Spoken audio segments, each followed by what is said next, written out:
Welcome to our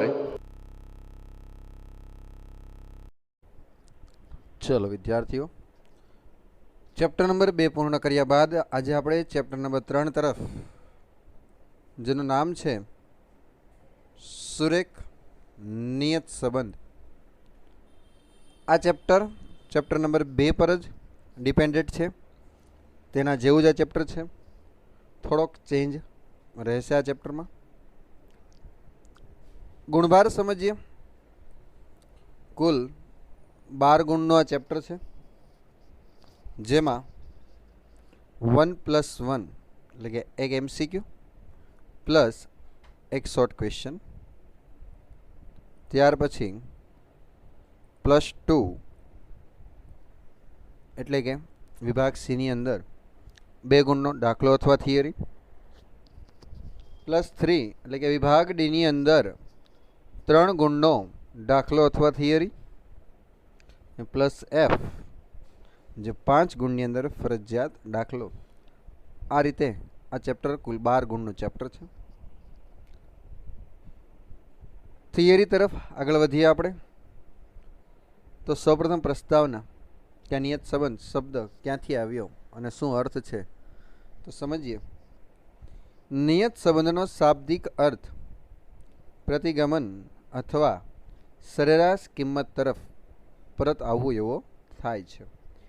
એક ગુણની અંદર અથવા MCQમાં પૂછાય છે કે નિયત સંબંધનો શાબ્દિક અર્થ, તો પ્રતિગમન અથવા સરેરાશ કિંમત તરફ પરત આવવું, એટલે કે જે એણે કિંમત નક્કી કરી છે એને મૂળ સ્થાન તરફ જવું, એને આપણે સુરેખ નિયત સંબંધનો એટલે કે શાબ્દિક અર્થ કહીએ છીએ.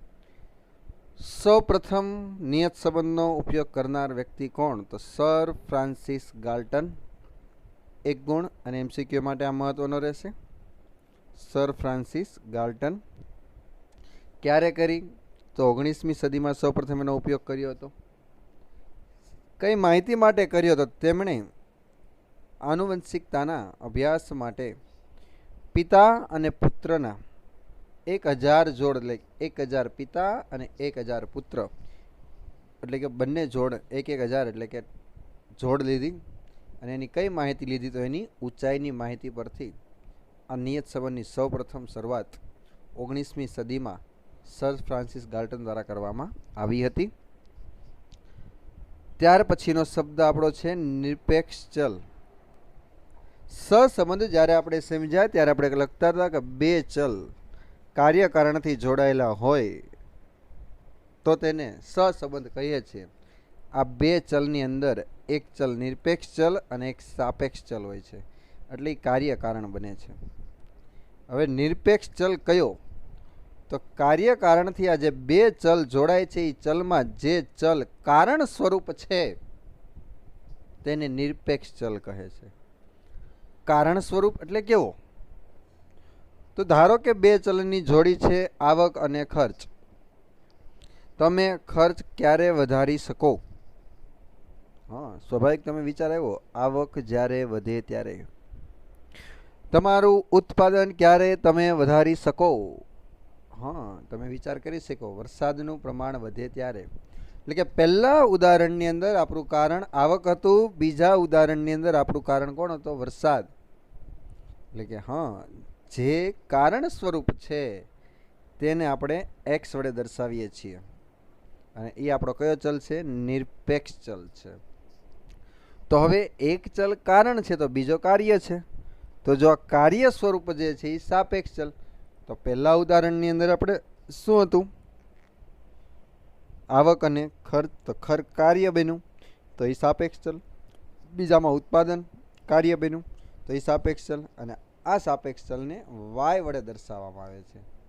તો ફરી વખત બંને શબ્દ સમજીએ. નિરપેક્ષ ચલ કાર્યકારણથી સંબંધિત 2 ચલ પૈકી જે ચલ કારણ સ્વરૂપ છે તેને નિરપેક્ષ ચલ કહે છે, જેને સંકેતમાં x વડે દર્શાવવામાં આવે છે. સાપેક્ષ ચલ કાર્યકારણથી સંબંધિત 2 ચલ પૈકી જે ચલ કારણ સ્વરૂપ છે તેને સાપેક્ષ ચલ કહે છે, તેને સંકેતમાં y વડે દર્શાવવામાં આવે છે. આગળની તરફ વધીએ તો આવ્યો આપ્યો નિયત સંબંધ નો શાબ્દિક અર્થ પૂછાય તો આપણે અહીં સમજાતા એ લખવાનો પ્રતિગમન અથવા સરેરાશ કિંમત તરફ પરત આવવું. પણ એની વ્યાખ્યા પૂછાય કે નિયત સંબંધ એટલે શું, ત્યારે લખવાનું બે સહસંબંધિત ચલ વચ્ચેનો વિધેયાત્મક સંબંધ એટલે કે ચોક્કસ સંબંધને નિયત સંબંધ કહે છે.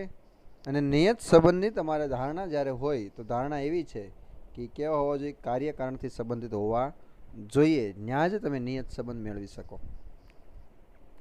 ત્યાર પછી આ નિયત સંબંધ માટે એક સુરેખ નિયત સંબંધ મોડેલ એટલે શું, તો સાપેક્ષ ચલ વાય જે કયો હતો કાર્ય સ્વરૂપ હતો, નિરપેક્ષ ચલ એક્સ જે કારણ સ્વરૂપ હતો, સુરેખ એટલે કે સિદ્ધિ, વિધેય એટલે કે સમીકરણ તરીકે દર્શાવતા નિયત સંબંધ મોડેલને સુરેખ નિયત સંબંધ મોડેલ કહે છે. એટલે કે ચોક્કસ એક સમીકરણમાં દર્શાવવામાં આવે અને આ સમીકરણમાં એક્સ અને વાયનો ઉપયોગ થાય એટલે જે મોડેલ બને એ સુરેખ નિયત સંબંધ મોડેલ બને છે. અને એક ગુણની અંદર આ મોડેલ તમને લખવાનું કે ત્યારે તમારે લખવાનું વાય બરાબર alpha plus beta x plus you. એક ગુણની અંદર પૂછાય ત્યારે લખવાનું alpha plus beta x plus you, જ્યાં વાય છે એ સાપેક્ષ છે, એક્સ છે એ નિરપેક્ષ છે, એ છે એ અચળાંક છે, આલ્ફા છે એ અચળાંક છે અને યુ છે એ મોડેલનો વિપેક્ષ ચલ એટલે કે સામેનો પક્ષનો ચલ છે. હવે આ નિયત સંબંધ જેમ સહસંબંધનું આપણે અન્વયોજન મેળવતા માપ મેળવતા એમાં આપણી 3 રીત હતી, વિકર્ણ આકૃતિની, કાર્લ પિયર્સનની અને સ્પિયરના ક્રમાંક સહસંબંધની. એ જ રીતે નિયત સંબંધ રેખાનું અન્વયોજન કરવાની રીતો કેટલી અને નિયત સંબંધ રેખા એટલે શું તે સમજ્યા. એટલામાં તો કે બે સહસંબંધિત ચલો વચ્ચેના સંબંધનો શ્રેષ્ઠ અંદાજ એટલે કે એકદમ પરફેક્ટ ચોક્કસ અંદાજ આપતી નિયત સંબંધ રેખા મેળવવાની જે પદ્ધતિ છે એને કહેવાય રેખાનું અન્વયોજન. એટલે કે એવી કઈ પદ્ધતિ કે જેના દ્વારા તમે ચોક્કસ માપ મળી જાય એ પદ્ધતિ એટલે કે નિયત સંબંધ રેખાનું અન્વયોજન. અને નિયત સંબંધ રેખાના અન્વયોજન માટેની 2 રીતો છે. એમાં પહેલી રીત છે વિકર્ણ આકૃતિની રીત અને બીજી છે ન્યૂનતમ વર્ગોની રીત. એક ગુણની અંદર પૂછાય કે નિયત સંબંધ રેખાનું અન્વયોજન કરવાની રીતો કેટલી, તો 2 વિકર્ણ આકૃતિની રીત અને ન્યૂનતમ વર્ગોની રીત. આ ચેપ્ટરની અંદર આપણે ફક્ત ન્યૂનતમ વર્ગોની રીતના દાખલા પૂછાય છે, વિકર્ણ આકૃતિની રીતના દાખલા પૂછાતા નથી. તો વિકર્ણ આકૃતિની થિયરી સમજીએ કે વિકર્ણ આકૃતિની રીત, ધારો કે દ્વિચલ સમષ્ટિમાંથી મેળવેલા નિદર્શની n અવલોકનો એટલે કે ગમે એટલી જોડ હોઈ શકે 5, 6, 7, 8 એમ. પહેલી જોડ x1 y1, બીજી જોડ x2 y2 dot dot dot xn y એટલે કે છેલ્લી જે જોડ છે તે. આ માહિતી પરથી આપણે yની x પરની નિયત સંબંધ રેખાનું અન્વયોજન કરવું છે. સૌપ્રથમ n અવલોકનો x1 y1 x2 y2 dot dot xn yn ને અનુરૂપ બિંદુઓ એટલે કે યોગ્ય પ્રમાણમાપ લઈ આલેખ પત્ર પર આલેખી વિકર્ણ આકૃતિ દોરીશું. એટલે કે ચેપ્ટર નંબર 2 ની અંદર આપણે વિકર્ણ આકૃતિ દોરતા તમામ બિંદુ આપણે x અને y ઉપર જોઈને બિંદુ મૂકતા અને આ બિંદુ દ્વારા એક રેખા અથવા સુરેખા આપણે પસાર થતી હોય દેખાતી હોય છે એટલે કે વિકર્ણ આકૃતિ દોરીશું. ત્યાર પછી આગળ હવે ટોપિક નવો છે, વિકર્ણ આકૃતિ પરના બિંદુઓનું અવલોકન કરી આપણે એક એવી સુરેખા દોરીશું જે વિકર્ણ આકૃતિ પરના વધુમાં વધુ બિંદુઓની નજીકથી પસાર થતી હોય, વધુમાં વધુ બિંદુઓથી નજીકથી પસાર થતી હોય તથા y અને x વચ્ચેનો સંબંધનો શ્રેષ્ઠ અંદાજ આપતી હોય. એ શ્રેષ્ઠ અન્વયોજન રેખાને yની x પરની નિયત સંબંધ રેખા કહે છે. એટલે કે વિકર્ણ આકૃતિ તમે જે ચેપ્ટર નંબર 2 માં દોરતા હતા એ જ રીતે દોરવાની. હવે એવી એક લીટી તમારે પસાર કરવાની, એ લીટી યોગ્ય સુરેખા એટલે કે સીધી જ હોવી જોઈએ, વક્ર ન હોવી જોઈએ. એવી રીતે લીટી પસાર કરવાની કે જેથી બનીને વધુમાં વધુ બિંદુઓ તેની નજીકથી અથવા તેમાંથી પસાર થાય અને જે આ બિંદુઓ પસાર થઈને જે રેખા બને એ રેખાને yની x પરની નિયત સંબંધ રેખા કહે છે. તમારા સિલેબસમાં હવે yની x પરની જ છે, જૂના સિલેબસમાં xની y પરની પણ આવતી, જે હવે સિલેબસમાં નથી. જે આપણે સૂત્ર વખતે હું થોડુંક સમજાવીશ એના વિશે. આ સુરેખા પરના કોઈ પણ બે બિંદુઓના યામો પરથી આપણે નિયત સંબંધનું સમીકરણ મેળવી શકીએ છીએ અને આ સમીકરણને નિયત સંબંધ રેખા કહે છે. ધોરણ 10ની અંદર યામ ચેપ્ટર નંબર 2 બહુપદીમાં તમે જો આલેખ તમને યાદ હોય અને ધોરણ 9મી પણ આવતા એ રીતે યામ પરથી આખી અનુમાન થાય અને જે સમીકરણ બને એટલે એને કહેવાય નિયત સંબંધ રેખા. ફાયદા પૂછાય તો આ બે ફાયદા છે એના. પહેલું, આ રીત સમજવામાં સરળ અને ઝડપી છે, ગણતરીની કોઈ જરૂરિયાત રહેતી નથી. આ એના ફાયદા હતા બે. મર્યાદાની અંદર વિકર્ણ આકૃતિની મર્યાદા હંમેશા યાદ રાખવાની શ્રેષ્ઠ અંદાજ મળતો નથી. જે આગળના ચેપ્ટર માટે પણ એ જ હતો, અહીંયા પણ એ જ કે આ રીત દ્વારા મેળવેલ નિયત સંબંધ રેખાની વાયની એક્સ પરનો સંબંધનો શ્રેષ્ઠ અંદાજ મળતો નથી. તમને થોડો ઘણો ખ્યાલ આવે પણ ચોક્કસ માપ મળતું નથી. અને બીજું, આ રીતથી એક જ માહિતીના આધારે જુદી જુદી વ્યક્તિઓ જુદા જુદા બિંદુઓ પસંદ કરી જુદી જુદી નિયત સંબંધ રેખા મેળવી તેવું બની શકે. પરિણામે તેનો ઉપયોગ મેળવેલા તારણો પણ જુદા જુદા આવશે. ધારો કે આકૃતિ બધાની સરખી બનવાની છે. જે તમે વિકર્ણ આકૃતિ દોરશો બધાના આલેખપત્ર ઉપર કોઈ પણ માપ કદાચ તમે ગમે તે લ્યો, તમારી આકૃતિ તો સરખી જ આવશે. જે બિંદુ લાઇનમાં આવશે એ લાઇનમાં જ આવશે. પરંતુ જ્યારે તમે રેખા પસાર કરો ત્યારે દરેકના મંતવ્યો અલગ અલગ હોય છે. દરેક વ્યક્તિ જુદા જુદા બિંદુને પસંદ કરી જો રેખા પસાર કરશે તો એના કારણે બધાના તારણ કેવા આવશે? અલગ અલગ. એટલે તારણો કેવા પડે છે? જુદા જુદા પડે છે. એટલે આ એની મર્યાદા છે કે ચોક્કસ માપ, ચોક્કસ અંદાજ પણ તમને નહીં મળે, ચોક્કસ માપ પણ નહીં મળે, ચોક્કસ અંદાજ એટલે કે જુદા જુદા આવે છે. તેના કારણે આ રીત હેતુલક્ષી નહીં પરંતુ વ્યક્તિલક્ષી પરિણામ, એટલે એક વ્યક્તિ પોતાના પરિણામ આપે એવું કહેવામાં આવે છે. ટૂંક નોંધમાં પૂછાય તો એની વ્યાખ્યા, એના બે મર્યાદા, ત્રણ મર્યાદા અને બે ફાયદાના મુદ્દા લખી આપણે 3 ગુણની ટૂંક નોંધ લખી શકીએ છીએ. ત્યાર પછી આપણે વધીએ આગળ. રીત નંબર 2, ન્યૂનતમ વર્ગોની રીત, જેના દાખલા આપણે અહીં પૂછાય છે કે ન્યૂનતમ વર્ગોની રીતથી ચલ y અને ચલ x પરની નિયત સંબંધ રેખાનું શ્રેષ્ઠ અન્વયન મેળવી શકાય છે. એક ગુણની અંદર મોસ્ટ આઈએમપી એમસીક્યુ ને એસક્યુ કે નિયત સંબંધ રેખાનું શ્રેષ્ઠ અન્વયન કરવા માટેની રીત કઈ? તો ન્યૂનતમ વર્ગોની રીત એ શ્રેષ્ઠ અન્વયન કરવા માટેની રીત છે. હવે ન્યૂનતમ વર્ગોની રીત એવું કેમ નામ છે તો એ વ્યાખ્યામાં સમજીએ. આ રીતે મેળવેલ રેખા y cap a plus bx આ એનું નિયત સંબંધ રેખા છે, જે આપણે સૂત્રમાં સમજો આને વધારે. વિકર્ણ આકૃતિ પરના બધા જ બિંદુઓની શક્ય તેટલી નજીકથી પસાર થતી હોય છે. અને નિયત સંબંધ રેખા મેળવેલી વખતે આ ત્રુટીઓ એટલે કે ખામી, ત્રુટી એટલે કે ખામી, આ ખામીઓ જે છે એનો વર્ગોનો સરવાળો જે થાય ને, બધી જેટલી ખામી બનતી હોય તે તમામ ખામીનો વર્ગનો સરવાળો કેવો રાખવાનો? ન્યૂનતમ એટલે કેવો રાખવાનો? ઓછો. એટલે આને કહેવાય છે ન્યૂનતમ વર્ગોની રીત. ઓછો રાખવાની એટલે ખામી ઓછી રહે એનું ધ્યાન રાખવામાં આવે છે. તેથી આ રીતને ન્યૂનતમ વર્ગોની રીત કહે છે. એમસીક્યુમાં અને એસક્યુમાં મોસ્ટ આઈએમપી છે કે નિયત સંબંધનું રેખાનું શ્રેષ્ઠ અન્વયન કરવાની રીત કઈ? તો છે ન્યૂનતમ વર્ગોની રીત. આગળની તરફ જઈએ. 2 ગુણની અંદર અથવા 3 ગુણની અંદર થિયરીમાં પૂછાય કે નિયત સંબંધની ઉપયોગિતા જણાવો. તો એનો પહેલો મુદ્દો છે નિયત સંબંધની મદદથી બે સહસંબંધિત ચલો વચ્ચેનો વિધેયાત્મક સંબંધ જાણી શકાય, જે આપણી વ્યાખ્યામાં શબ્દ આવ્યો હતો કે સંબંધ જાણવા માટે ઉપયોગી છે. બીજો મુદ્દો કે નિયત સંબંધની મદદથી નિરપેક્ષ ચલ એટલે કે જે કારણ સ્વરૂપ ચલ છે એક્સ એ આપણે જાણતા હોય છે, જ્ઞાત હોય છે, અને તેના પરથી સાપેક્ષ ચલ વાયની અજ્ઞાત કિંમતનું અનુમાન મેળવી શકાય છે, કે જે આપણે કિંમત નથી જાણતા, અજ્ઞાત છે, એ જાણી શકાય છે. ઉદાહરણ સમજીએ. ધારો કે વ્યક્તિનો પગાર 50,000 હોય ત્યારે વ્યક્તિ 10,000 રૂપિયા ખર્ચ કરતો હોય.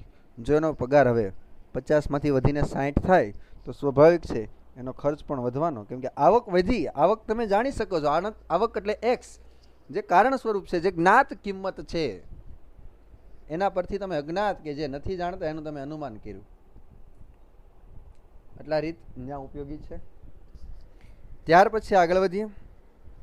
નિયત સંબંધની મદદથી નિરપેક્ષ ચલ એક્સની કિંમતમાં જેટલો ફેરફાર થાય એની સામે ચલ વાયમાં અંદાજિત ફેરફાર જાણી શકાય છે. નિરપેક્ષ ચલ એક્સની કિંમતમાં થતા ફેરફારથી ચલ વાયમાં કેટલો ફેરફાર થાય એ તમે જાણી શકો કે ચલ એક્સ ફરે એટલે ચલ વાય પણ ફરે. નેક્સ્ટ, નિયત સંબંધ રેખા પરથી સાપેક્ષ ચલની અનુમાનિત કિંમતમાં રહેલી ભૂલ એટલે કે ત્રુટિ જાણી શકાય છે. કે નિયત સંબંધ રેખા તમે મેળવો, સહસંબંધકમાં તમને ભૂલ ન મળે. નિયત સંબંધ રેખા પરથી તમને જો ભૂલ હશે તો એ તમને જાણવા મળશે, એ ભૂલ તમે દૂર કરી શકો એટલે ન્યા ઉપયોગી છે. ત્યાર પછી કયા કયા ક્ષેત્રો માટે નિયત સંબંધ ઉપયોગી છે એક ગુણમાં પૂછાય તો અર્થશાસ્ત્ર, વેપાર, ઉદ્યોગ, શિક્ષણ, મનોવિજ્ઞાન, સમાજશાસ્ત્ર, તબીબી, આયોજન વગેરે નિર્ણય ઘડતર માટે નિયત સંબંધ ખૂબ જ ઉપયોગી છે. એક પણ એવું ક્ષેત્ર નથી લગભગ કે જ્યાં નિયત સંબંધનો ઉપયોગ ન થતો હોય. મોસ્ટ ઓફલી દરેક ક્ષેત્રમાં નિયત સંબંધનો ઉપયોગ કરવામાં આવે, જેમાં એક્સ છે અને નિરપેક્ષ ચલ લેવાય, વાય સાપેક્ષ ચલ, એ રીતે એનું અનુમાન કરવા માટે આ નિયત સંબંધનો ઉપયોગ કરવામાં આવે છે. ફરી વખત થિયરી સમજીએ કે નિયત સંબંધની ઉપયોગિતા. તો વિધેયાત્મક સંબંધ જાણવા માટે, એક્સની જ્ઞાત કિંમત પરથી વાયની અજ્ઞાત કિંમતનું અનુમાન મેળવવા માટે, નિરપેક્ષ ચલ એક્સમાં કેટલો ફેરફાર થાય એના પરથી સાપેક્ષ ચલ વાયનો અંદાજિત ફેરફાર જાણી શકાય છે. જે ભૂલ રહેલી છે એ ભૂલ જાણી શકાય છે. અને અલગ અલગ અર્થશાસ્ત્ર, વેપાર, ઉદ્યોગ, શિક્ષણ, મનોવિજ્ઞાન, સમાજશાસ્ત્ર, તબીબ, આયોજન વગેરેમાં નિર્ણય ઘડતર માટે આ નિયત સંબંધ ખૂબ જ ઉપયોગી છે. ત્યાર પછીનો એની જેવો જ મહત્ત્વનો પ્રશ્ન આવે છે નિયત સંબંધાકના ગુણધર્મો. 2 ગુણ અને 3 ગુણમાં પૂછાઈ શકે. તદુપરાંત આમાંથી દરેક મુદ્દો એક એક શોર્ટ ક્વેશ્ચન અને એમસીક્યુ માટે પણ ખૂબ જ મહત્ત્વનો છે. તો ધ્યાન આપીએ. સહસંબંધાક આર અને નિયત સંબંધાક બી બંનેના ચિહ્નો સમાન હોય છે. કઈ રીતે? સૂત્ર જ્યારે આપણે સમજશું ત્યારે તમને વધારે સમજાશે. થોડો ઘણો ખ્યાલ લઈએ કે સહસંબંધાકના જે સૂત્ર છે એ તમામ સૂત્ર નિયત સંબંધાકના બને. એટલે કે સહસંબંધાકના સૂત્રમાં જે ઉપરના ભાગમાં છેદના નહીં પણ ઉપરનો ભાગ છે એ સેમ ટુ સેમ નિયત સંબંધાકનો હોય છે, નીચેના ભાગમાં ચેન્જ થાય છે. પણ સહસંબંધાકના તમે જેટલા પણ દાખલા તમે શીખા ચેપ્ટર નંબર 2માં, એમાં માઇનસ અને પ્લસ ઉપર આવે, નીચે હંમેશા પ્લસ જ આવે, નીચે માઇનસ આવતું નથી. એટલે કે ઉપરનું પદ માઇનસ આવે તો નિયત સંબંધાકમાં પણ ઉપરનું પદ માઇનસ જ આવે, એટલે બંનેનો જવાબ સરખો થાય. સહસંબંધાકમાં ઉપરનું જવાબ પ્લસ આવે તો નિયત સંબંધાકમાં પણ ઉપરનું પ્લસ આવે. એટલે કહેવાય કે સહસંબંધ અને નિયત સંબંધ બંનેના ચિહ્નો કેવા હોય છે વિદ્યાર્થી મિત્રો? સમાન હોય છે. એમસીક્યુ ને એક્સક્યુમાં પૂછાય કે એનો ચિહ્નો કેવા રાખવામાં હોય છે, કેવા હોય છે? તો સમાન હોય છે. સહસંબંધાક છે એ ઉગમ બિંદુ અને સ્કેલમાં બંનેથી મુક્ત છે, જ્યારે નિયત સંબંધાક એ ઉગમ બિંદુ પરિવર્તનથી સ્વતંત્ર છે, પરંતુ માપ પરિવર્તનથી સ્વતંત્ર નથી. એટલે કે એને જો સ્કેલમાં ફરી જાય તો એનું આખું ગણતરી ફરી જાય છે. નેક્સ્ટ, નિયત સંબંધાક નિરપેક્ષ ચલની કિંમતમાં એકમનો ફેરફાર કરવાથી સાપેક્ષ ચલનો અંદાજિત ફેરફાર જાણી શકાય છે, જે આપણે ઉપયોગીમાં મુદ્દો સમજ્યા હતા. ત્યાર પછી નિયત સંબંધાકની કિંમત 1 કરતાં ઓછી પણ હોય, 1 કરતાં વધુ પણ હોય અને 0 હોય. એટલે કે સહસંબંધાકનો જવાબ તમને ખ્યાલ હોય તો આપણે એના ગુણધર્મમાં જોયો તો કે -1 અને +1ની વચ્ચે જ હોય. -1 હોય એનાથી નીચે નથી જતો ને +1થી ઉપર નથી જતો, એની વચ્ચે જ એનો જવાબ 100% હોય. જ્યારે નિયત સંબંધાકમાં એવી કોઈ સીમા નથી. એનો જવાબ -1થી નીચે પણ હોઈ શકે અને +1થી ઉપર પણ હોઈ શકે અને 0 પણ હોય, કોઈ પણ જવાબ હોઈ શકે છે. નિયત સંબંધાક સાપેક્ષ માપ છે. સહસંબંધાક નિરપેક્ષ માપ હતું, કારણ કે એની પાછળ એકમ નહોતો. આ સાપેક્ષ છે, બીજા ઉપર આધાર રાખે છે અને આની પાછળ એકમ લાગે છે. જ્યારે દાખલા ગણશું ત્યારે લગાડશું આપણે, અનુમાન કરીએ એટલે સાપેક્ષ માપ છે. ત્યાર પછીનો મુદ્દો છે આપણો કે નિયત સંબંધાકના ચિહ્નોનો આધાર કોના પર હોય છે? સહવિચરણ અથવા કોવિએશન, કે જે સૂત્રની અંદર ઉપરના ભાગમાં હોય છે, એટલે એના પર આધાર હોય છે. ત્યાર પછીના 3 મહત્વના મુદ્દા આવે છે, તો ધ્યાન આપીએ. જો નિયત સંબંધાક ધન હોય, અને આપણે સહસંબંધના પ્રકાર સમજ્યા ત્યારે સમજેલા હતા કે ધન હોય તો તફાવત એક જ દિશામાં જાય, વધારો થાય તો બંનેમાં વધારો થાય ઘટાડો થાય તો બંનેમાં ઘટાડો થાય. એ જ રીતે અહીંયા પણ એમ જો ધન હોય તો એક્સની કિંમત વધે તો વાયની કિંમતમાં પણ વધારો થાય. એક્સની કિંમત અહીંયા ઘટે તો વાયની કિંમતમાં પણ ઘટાડો થાય. પણ જો ઋણ હોય તો વિરુદ્ધ દિશામાં જાય. એક્સની કિંમતમાં વધારો થાય તો વાયની કિંમતમાં ઘટાડો થાય. એક ગુણમાં પૂછાય કે નિયત સંબંધાંક ધન હોય તો એક્સની કિંમત વધે તો વાયની કિંમતમાં શું થાય? તો વધે. જો અહીં ઘટાડો કે તો ઘટે, પણ અહીં વિરુદ્ધ આવશે ઋણમાં. અને ત્યાર પછીનો વેરી મોસ્ટ MCQ કે નિયત સંબંધ રેખા હંમેશા ક્યાંથી પસાર થાય? તો નિયત સંબંધ રેખા હંમેશા એક્સ બાર અને વાય બારમાંથી પસાર થાય. કારણ કે એક્સ બાર અને વાય બાર દ્વારા તમે એ મેળવો છો, એ છે એ વાય કેપની અંદર એનો સમાવેશ થાય. સૂત્રની અંદર આપણે સમજશું ત્યારે સમજાય કે વાય બાર અને એક્સ બારનો ઉપયોગ વધારે છે આમાં, એટલે હંમેશા એમાંથી પસાર થાય છે. કેમ કે એ સરેરાશ છે, વચ્ચે લેવાય છે. અને આપણે જ્યારે નિયત સંબંધનો શાબ્દિક અર્થ સમજાતા ત્યારે લખ્યું હતું સરેરાશ કિંમત તરફ પરત આવવું, એટલે કે સરેરાશ તરફ જાય પાછી જાય, એટલે એમાંથી પસાર થાય છે. ત્યાર પછીનો આપણો પ્રશ્ન ટૂંકનોંધમાં પૂછાય અને ઘણીવાર પૂછાઈ ગયેલો છે નિશ્ચયતાનો આંક. તો સૌપ્રથમ એની વ્યાખ્યા સમજીએ. ધારો કે વાય પરની નિયત સંબંધ રેખા આપણી કઈ? Y cap a plus b x. યાદ રાખજો, નિયત સંબંધ રેખા છે Y cap a plus b x, પણ એનું મોડેલ છે એ કયું? વાય કેપ અથવા વાય બરાબર alpha plus beta x plus you, જે આપણે ઓલરેડી ઉપર શીખાતા તે કયું? જોઈ લીજો, ફરી વખત પરીક્ષામાં પૂછાય છે કે મોડેલ કયું? તો આવડું આ y cap alpha plus beta x plus u, આ મોડેલ. અને રેખા પૂછાય તો કઈ આવડી? આ y cap a plus b x, આ રેખા છે, એનું ઓલું મોડેલ હતું. તો સમજીએ હવે. તો સાપેક્ષ ચલ વાયની એટલે કે કારણ કાર્ય સ્વરૂપ અવલોકિત કિંમત વાય અને તેને અનુરૂપ નિયત સંબંધ રેખા પરથી મેળવેલા અનુમાનિત કિંમતો વાય કેપ વચ્ચેના સહસંબંધાંકના વર્ગને નિશ્ચાંતાનો આંક કહે છે. ટૂંકમાં આ નિશ્ચાંતાનો આંક છે ને, એને સંકેતમાં કેપિટલ આર વડે દર્શાવાય. તો આ કેપિટલ આર એટલે એનું સૂત્ર કેવું? પાછું સ્મોલ આર. તો સ્મોલ આર સ્ક્વેર. તો સ્મોલ આર એટલે કોણ? તો સહસંબંધાંક. એટલે કે નિયતાંકનો આંક એટલે સહસંબંધાંકનો વર્ગ. જેમાં તમારે આ શબ્દ હોવો જોઈએ વાય કેપ વાળો, અને ત્યાર પછી આટલા શબ્દ હોવા જોઈએ કે સહસંબંધાંકનો જે વર્ગ થાય એને આપણે નિશ્ચાંતાનો આંક કહીએ છીએ, જેના સંકેતમાં કેપિટલ આર સ્ક્વેર, અને જેનું સૂત્ર વાય અથવા વાય કેપ આખાનો સ્ક્વેર આ બને. તો એ બીજા શબ્દમાં લખે ને તો આરનો આર એમનમ, વાયનો વાય એમનમ, પણ વાય કેપ એટલે એને આ સૂત્ર મૂક્યું એ plus b x. Y cap એટલે એ પ્લસ બી એક્સ મૂક્યું. જો વાયની જગ્યાએ શું મૂકી દીધું? એ પ્લસ બી એક્સ એનો સ્ક્વેર, એવું પણ લખી શકો. અથવા તમે વાય અને એક્સ, તો આ સહસંબંધ થઈ ગયો, એનો સ્ક્વેર પણ લખી શકો. અને સહસંબંધમાં એક્સ વાય કરો કે વાય એક્સ કરો, બંનેનો જવાબ સરખો જ આવે, એટલે આ પણ લખી શકાય. અને આ તમામનું તારણ કોણ છે? R square. એટલે કે નિશ્ચાંતાનો આંક એટલે સહસંબંધાંકનો વર્ગ. આનો ઉપયોગ ક્યાં થાય? તો એનો ઉપયોગ બે છે. આમાં પહેલું, નિયત સંબંધ રેખાથી મેળવેલા અંદાજોની વિશ્વસનીયતા નક્કી કરવા. આ અંદાજોની વિશ્વસનીયતા નક્કી કરવા એટલે કે જો આર સ્ક્વેર 1 મળે તો એની વિશ્વસનીયતા કેવી સમજવાની? 100% છે એટલું. પણ આર સ્ક્વેર કેવો મળે? 0 મળે તો વિશ્વસનીયતા નથી.